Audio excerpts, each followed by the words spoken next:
From the moment Liam entered this world, the odds were already against him. A rare neurological condition had taken something most babies never have to fight for: the ability to move. Doctors delivered the words no parent ever wants to hear. "We're so sorry. Your son may never crawl, stand, or walk." Sarah held him close, whispering promises he couldn't yet understand. Daniel stood by, his heart breaking in a way he couldn't put into words. They refused to give up. Therapy, specialists, hope clashing against reality. But as the months passed, nothing changed. Liam remained still, silent, trapped in a body that refused to respond. Daniel stopped talking about it, stopped hoping, stopped believing. He told himself he was protecting his heart, protecting his family. But Sarah? She still clung to the idea that something, anything, could change. And then, Max appeared. A golden retriever puppy. No collar, no owner, just sitting outside their front door one morning, as if he had been placed there on purpose. Daniel didn't want a dog. They had enough to deal with. But Sarah, she hesitated. There was something in the way Max looked at them. A stillness, a quiet understanding, as if he knew something they didn't. And from the moment Max stepped inside their home, he never left Liam's side. It wasn't just curiosity. It wasn't just instinct. Max watched Liam, every breath, every tiny movement. And then there were the moments that unsettled Sarah the most, when Max would stare, not at her, not at Daniel, but at Liam's legs, motionless, waiting. Some said it was just a dog's instinct. But Sarah? She always felt it was something more. It was just another night. Or at least, that's what Sarah thought. Liam had finally drifted off to sleep, his tiny body still and quiet in the crib. Max, as always, curled up beside him, his golden fur rising and falling with each slow breath. The house was silent, peaceful, normal. But then, at exactly 2:13 a.m., Sarah woke up. She didn't know why. There was no sound, no disturbance. Just a deep, unsettling feeling. A weight pressing on her chest. A strange stillness in the air. A mother's instinct whispering in the back of her mind something isn't right. Her fingers fumbled in the dark as she reached for the baby monitor, half expecting to see nothing but the usual. Liam, asleep, unmoving. But the moment her eyes landed on the screen, her breath caught in her throat. Max was awake, but not in the way he normally stirred in the night, shifting in his sleep or stretching his legs. He was sitting up, rigid, staring, locked, onto something in the room. Sarah squinted at the screen, trying to make sense of it. Max wasn't looking at Liam. He wasn't looking at the door or the window. His head moved slightly, his ears twitching, his gaze tracking something. Slowly, methodically, as if following something that wasn't there. Sarah blinked, her pulse quickening. Maybe it was nothing. Maybe he had heard something outside, a branch against the window or a passing car. But then, just as she was about to brush it off, Liam's leg twitched. It had never moved before. Not during therapy. Not with hours of stretching. Not even once in 9 months. But there it was, clear, undeniable. A tiny movement. A flicker of life in a limb that was never supposed to move. Sarah shot upright in bed, her eyes glued to the screen. And then it happened again. Another twitch. Then another. Then Liam's entire leg gave a sudden, sharp jerk. She gasped, her pulse hammering in her ears. This wasn't a spasm. It wasn't random. It was as if something had flipped a switch inside Liam's body. And yet how? Her mind raced, trying to rationalize what she was seeing. Maybe it was a delayed reaction from therapy. Maybe it was just a muscle spasm, the kind doctors had said might happen. But as she reached for Daniel to wake him, something else caught her eye. She rewound the footage. Again and again. Her fingers trembled as she dragged the playback slider back, watching the moment frame by frame, searching for an answer, searching for a reason. And that's when she saw it. In the corner of the crib, just beyond the soft glow of the nightlight, a shadow. Faint, moving, flickering on the screen. Her breath hitched, her stomach twisted. She stared at the screen, eyes wide, unable to blink. The room was empty. Daniel was asleep beside her. The house was locked. But on the screen, something was there. She clutched the monitor tighter, her fingers white-knuckled against the plastic. It had to be a trick of the light. A reflection. A distortion in the camera. It had to be. But then Max moved. Slowly, his head turned. His eyes locked onto the exact same spot. Not at Liam. Not at the crib. At something else. And then he growled. A low, quiet rumble. Not loud enough to wake the baby. Not the kind of growl meant for a passing car or a shifting shadow on the wall. This was different. This was deep. Primal. A warning. Sarah's entire body turned ice cold. Her eyes darted back to the monitor, expecting the shadow to be gone. A trick of her exhausted mind. But it was still there. She couldn't breathe. She couldn't think. And in that moment, she knew whatever was in that room. Max saw too. If this footage shocks you as much as it did Liam's mother, hit that subscribe button. Because what happens next is even stranger. Sarah barely slept. She couldn't. The image on the baby monitor was burned into her mind. Max, sitting alert, eyes locked onto something unseen. The shadow flickering in the corner of the crib. Liam's leg moving. It had to be a trick of the light. A coincidence. A dream she hadn't fully woken from. But deep down, she knew. Something had happened in that room. The moment the sun crept through the blinds, she threw off the covers and rushed to Liam's crib, her heart hammering against her ribs. And then she saw it. Liam's legs, once limp, motionless, lifeless, twitched. Not just once. Not the random, meaningless spasms the doctors had warned her not to mistake for progress. This was different. Tiny. Controlled. Real. Her breath hitched. Her mind refused to accept what her eyes were seeing. Daniel. Her voice cracked as she called for him, unable to look away. Daniel, come here. Footsteps thundered down the hall. Daniel appeared in the doorway, groggy, his face lined with exhaustion and skepticism. But the second he saw Liam, the color drained from his face. He moved closer, hesitating, as if stepping into the room would break the spell. Liam's leg twitched again. A small, barely noticeable movement. But it was there. Daniel, a man who never believed in miracles, stared at his son's legs in shock. Sarah swallowed hard, her voice barely above a whisper. Did you see that? Daniel nodded slowly, unable to tear his eyes away. Neither of them spoke. They didn't need to, because they both knew this wasn't supposed to be possible. By the time they reached the doctor's office, Sarah's hands were still shaking.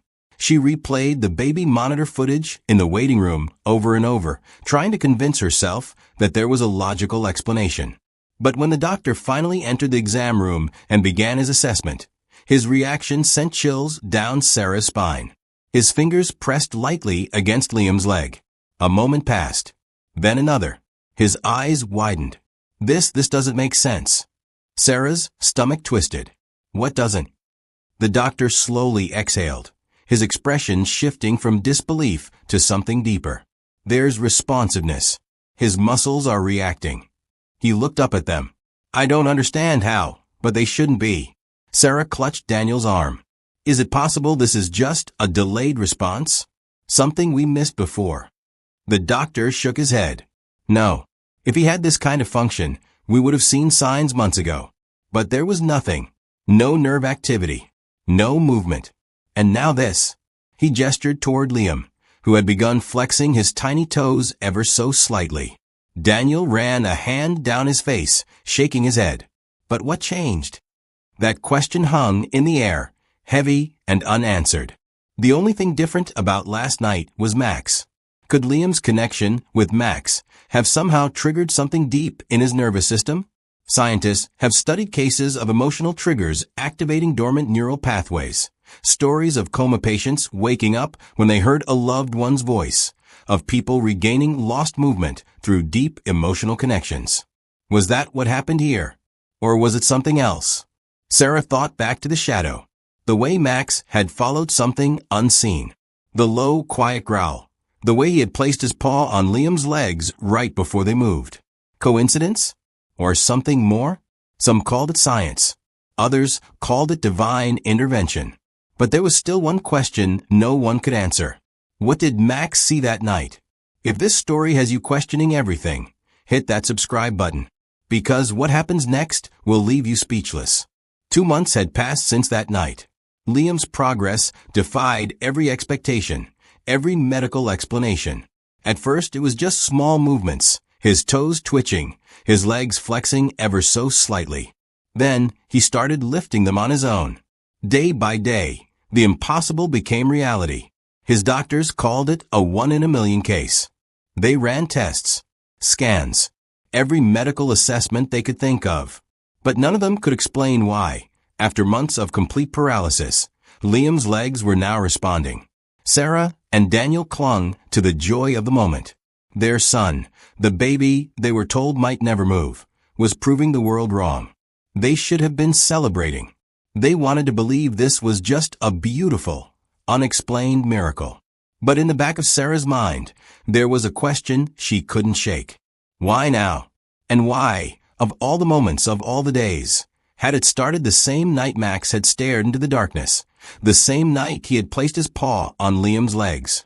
She didn't want to question it. She didn't want to doubt the miracle. But the nagging feeling wouldn't go away.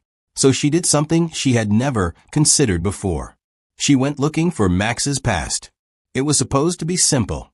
A quick call to the local shelter, just to see if he had a previous owner, if he had run away from another home. She never expected the answer she got. The shelter assistant on the phone hesitated when Sarah gave Max's description. There was a long silence. Then, in a tone that sent a chill down her spine, the woman asked, "Are you sure his name is Max?" Sarah's grip tightened on the phone. "That's what we've been calling him. He didn't have a collar when we found him." Another pause. Then, the woman sighed. "I think you should come in. There's something you need to see." Sarah's hands were ice cold as she stepped into the shelter later that day. The assistant led her to a desk, clicked a few keys on the computer, and turned the screen toward her. And Sarah's heart nearly stopped. There, in the database, was Max's profile. But he wasn't listed as Max. His shelter name was Charlie, and beneath his name was something that sent a shiver down her spine. Adopted once before, by a family with a paralyzed child. Her stomach twisted. This can't be right. The assistant glanced at her, uneasy. "It's right. And that's not all." Sarah scrolled further down the record, her hands trembling. And then she saw the last entry. Child's condition unexpectedly improved. Family reported miraculous recovery. Weeks later, dog ran away. Sarah couldn't breathe. Her mind raced. The pieces clicked into place, but the picture they formed was too impossible to believe. Max had been here before. He had lived this before. He had found another child, one who couldn't move, one who shouldn't have gotten better. And when the child no longer needed him, he disappeared. Her pulse pounded in her ears as she turned to the shelter assistant. Did they ever find out where he went? The woman shook her head. No, he just vanished. Until now. Sarah felt lightheaded. This wasn't coincidence. It wasn't random. Max had found Liam, just like he had found the other child. Her breath hitched as a terrifying thought gripped her. What happens when Liam no longer needs him? That night, Sarah barely slept. She lay awake, staring at the ceiling, her mind racing with everything she had learned. The shelter records, the other child, the miraculous recoveries. The way Max had just appeared outside their home, as if guided by something unseen. She turned her head toward the crib, where Liam lay fast asleep, his tiny chest rising and falling with each soft breath. And there, curled up beside him as always, was Max. His golden fur barely moved, his body completely still except for the slow, rhythmic rise of his breathing. His eyes were half closed, relaxed, but even in sleep, he looked alert, as if he were watching over Liam. He looked like an ordinary dog. But deep down, Sarah knew the truth. He wasn't. Because whatever Max was, wherever he had come from, he had a purpose. And now, that purpose was her son. She thought back to everything that had happened. The night Liam's legs first twitched. The way Max had reacted, sitting up sharply, eyes locked on something unseen. The way he had placed his paw gently over Liam's legs, right before they moved. The way he had growled, low and protective, at a presence Sarah couldn't see. Coincidence? She didn't believe in coincidences anymore. Was Max just a dog? Or something more? Some believe that dogs have an instinct far beyond human understanding, that they can sense emotions, detect illnesses, and even heal. There are stories of dogs waking owners moments before a fire breaks out, of therapy dogs comforting patients before doctors even realize something is wrong, of animals traveling miles, impossibly long distances, to find the people they love. But this was something else. Maybe it was fate. Maybe it was something science will never explain. But one thing is certain. Dogs don't just come into our lives. They find us when we need them most. And maybe, just maybe, some of them are sent for reasons we'll never fully understand. If you've ever felt like your dog was more than just a pet, if you've ever had a moment where they seemed to know exactly what you needed before you did, share your story in the comments. Because sometimes the most incredible things in life can't be explained. And if this story left you in awe, hit that subscribe button. Because we're just getting started.